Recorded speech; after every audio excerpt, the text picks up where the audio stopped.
May kilala ka bang sweet, pero bawal sa sweet? Good news! Pwede mo siyang matulungan sa natural na paraan. Narito kung ano ang meron sa barley at paano ito makakatulong.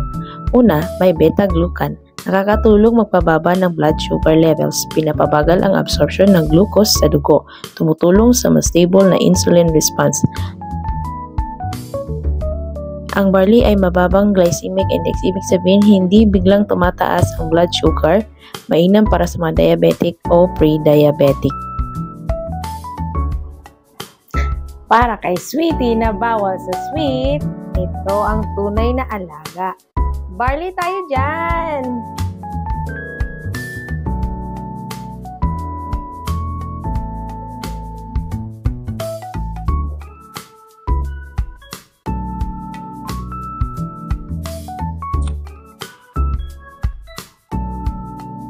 Try mo na pure organic barley para sa mga mahal mo sa buhay. Message me for more details, and if you would like avail 50% discount, I will share it to you. DM mo ako kung gusto mong matulungan si mama or si papa or si lola or yung jowa mo na sweet pero bawal sa sweet in a natural way. No approved therapeutic claim.